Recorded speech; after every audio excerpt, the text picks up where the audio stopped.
Merci beaucoup, Christian. Bonjour à toutes et à tous. Je vous remercie pour cette invitation. Je viens d'obtenir l'autorisation de vous présenter des diapositives qui ont été validées à la fois par le ministère de l'Enseignement de la Recherche et de l'Innovation et le ministère des Solidarités et de la Santé. Et donc, vous êtes les premiers à qui ces diapositives sont montrées et je remercie donc les conseillers de m'avoir donné l'autorisation de vous les montrer. Et donc en fait, la dernière ligne droite est coordonnée par deux conseillers qui sont Oriane Wagner-Ballon et François Coureau, et avec deux acteurs que sont Nanou Femme pour la conférence des doyens et votre serviteur pour la coordination des collèges. Et donc, comme vous le savez, il y a des textes réglementaires qui sont là pour donner le cadre de cette réforme du second cycle. Un décret qui est paru en Conseil d'État, c'était le 7 septembre 2021, et une série d'arrêtés. Un arrêté transitoire qui fixe la transition jusqu'à la mise en place de cette réforme, et puis des arrêtés qui sont un arrêté modificatif de l'organisation finalement du second cycle, un arrêté qui s'appelle épreuves, qui fixe finalement le cadre des épreuves pour les épreuves de connaissances, de compétences et du parcours. Et puis un arrêté appariement, et c'est ça dont je vais aussi vous parler aujourd'hui, qui est tout frais, et celui qui fait l'objet de cette autorisation récente de diffusion. Alors en fait, parmi les éléments en cours de publication, il y a un certain nombre d'éléments, notamment ce certificat de synthèse clinique qui se fait maintenant sous forme d'ECOS, avec une partie qui se passe en 4e, en 5e et finalement en 6e année. Éventuellement des éléments qui étaient en cours de décision, par exemple les thèmes jugés prioritaires avec des grands domaines de santé publique en DFA SM3, l'harmonisation de la proportion d'UE obligatoire qui a été finalement fixer les UE obligatoires librement choisis à 10%, et surtout donc une annexe à l'arrêté qui sera en fait le détail pour les 367 items de connaissances, des intitulés de connaissances de rang A à connaître par tout futur médecin, et de rang B qui serait donc éventuellement, si les notes y sont très bonnes et avec un coefficient augmentant, qui permettrait de s'orienter vers tel ou tel groupe de spécialités. Donc en cours de publication, dans chaque UFR, il y aura donc un pilotage national par le CNG. En pratique, c'est le CNG donc, qui va organiser les épreuves. Et ces épreuves, en fait, seront un peu différentes des épreuves actuelles où il n'y a que des questions à réponse multiples et de longs dossiers progressifs. En fait, il y aura des QRM et des QRU avec donc une réponse unique avec une meilleure réponse, des QRM avec plus de 5 propositions, des menus déroulants, éventuellement des tests de concordance de script et des crocs, des questions à réponse obligatoire courte de quelques mots. Ça, c'est des choses que vous savez déjà probablement. Je passe sur les modalités pratiques exactes de cette épreuve. Et ce qui est important, c'est qu'il y a toujours la lecture critique d'articles avec donc une pondération particulière. Encore en cours de publication, il y a donc les ECOS. Alors les ECOS, c'est un aspect qui est très important de cette réforme, qui comporte un mot-clé qui est le mot compétences, et qui sont donc compétences évaluées en mettant en jeu des situations de départ. Et donc il y aura 10 stations, et un jury qui sera composé pour moitié d'universitaires extérieurs à l'université dans laquelle se trouve l'étudiant. Et ça, c'est exigé par le Conseil d'État. Et puis donc, une part, on va le voir, de la note finale qui sera de 30% pour cette évaluation des compétences. Alors, ce qui est important, c'est que pour les connaissances de rang A, il est exigé que l'étudiant ait au moins 14 sur 20. Donc il y a des connaissances qu'il faut vraiment très bien connaître pour pouvoir plus tard passer dans le 3e cycle. L'étudiant va passer une première fois les épreuves de connaissances. Il y aura en même temps les connaissances de rang A et de rang B. Si jamais il avait moins de 14 sur 20, il aura à repasser ces épreuves, mais ne compteront pour la note finale que les rangs B de la première épreuve. Il ne pourra pas repasser les rangs B lors d'une deuxième épreuve. Ce B de la première épreuve est définitif. Et pour les ECOS, il faudra avoir 10 sur 20. Alors, ce qui est en cours de publication, c'est les éléments de parcours. Vous savez qu'il y aura 10% de la note qui sera en fonction en fait, du parcours de l'étudiant.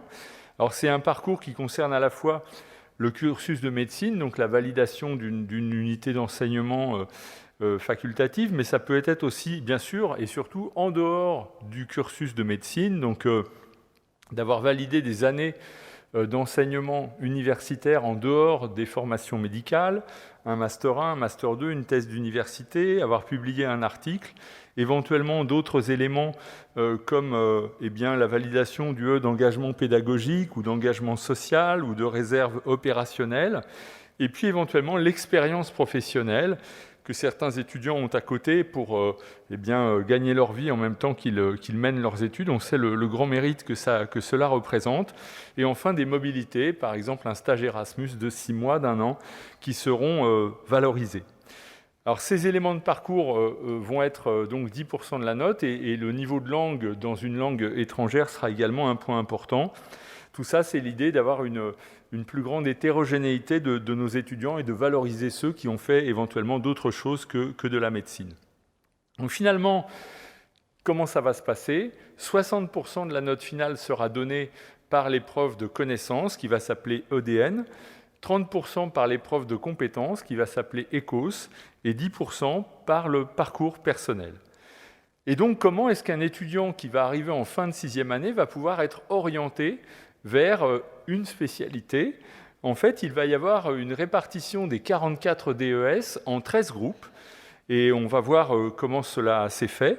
Et en fait, il y a eu donc des réunions qui ont eu lieu au ministère de l'Enseignement supérieur récemment, à laquelle ont participé les représentants du CNGE, notamment Olivier Saint-Lary est venu à 2 réunions qui ont été extrêmement productives avec des représentants de certains autres collèges. Et on a pris sur l'ensemble des 367 items, l'ensemble des intitulés de connaissances de rang B. Donc ça représentait un gros travail et on a tous ensemble défini ce qu'était finalement le périmètre probable de chaque spécialité et ensuite comment on pouvait grouper les spécialités. Et donc, ça permet de définir une liste d'items par groupe de spécialités.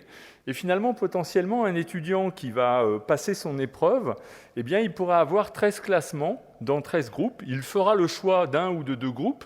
Mais si jamais un jour, par exemple, il souhaitait changer, ça donne la perspective pour un droit au remords d'avoir un classement potentiel dans d'autres groupes. Ça, ce n'est pas du tout acté, mais ça vous dit qu'on est en train de réfléchir déjà à la suite. Donc, Christian vous a montré cette diapositive avec la médecine générale qui est seule, mais parce qu'elle a beaucoup d'items. Elle a un champ de connaissances à acquérir qui est large, mais vous voyez que pour des spécialités médicales transversales, on a une centaine d'items pour 6 spécialités. Et pour des spécialités chirurgicales qui sont thoraco-abdominopelvien et membres, eh bien, c'est là aussi 7 spécialités chirurgicales. Donc il y a des groupes qui sont conséquents. Pour aller très vite, si vous regardez finalement, ce qui a été le fil conducteur, c'est d'arriver à un total d'items qui ne soit pas trop élevé, inférieur à 27% du total, parce que la réforme doit être bienveillante. L'étudiant ne doit pas avoir en 1 an de moins, puisqu'ils passeront cette épreuve de connaissances au début de la 6e année, avoir à apprendre encore plus de choses que préalablement. Et donc l'idée, c'est qu'il possède parfaitement les rangs A, mais travaillera mieux les rangs B du domaine qu'il envisage de pratiquer plus tard, donc du groupe de DES qui l'intéresse particulièrement.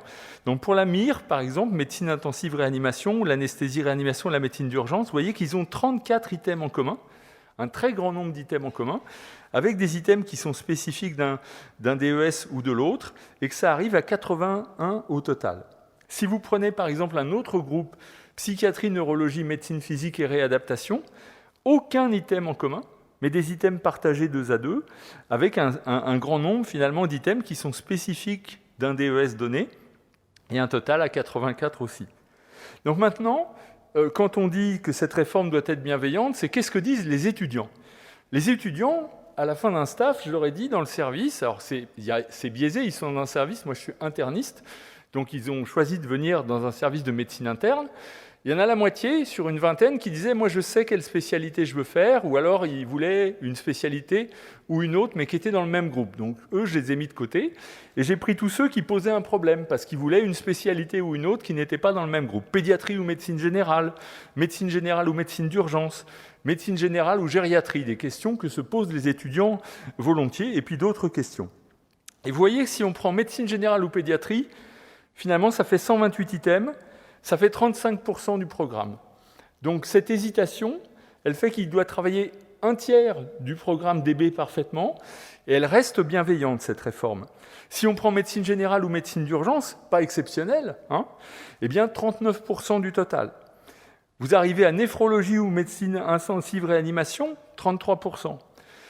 Néphrologie ou médecine interne et immunologie clinique, 40%. Je veux faire de la chirurgie, mais j'hésite entre ORL et orthopédie, m'a dit un de mes externes. Eh bien, c'est toute la chirurgie, 38%.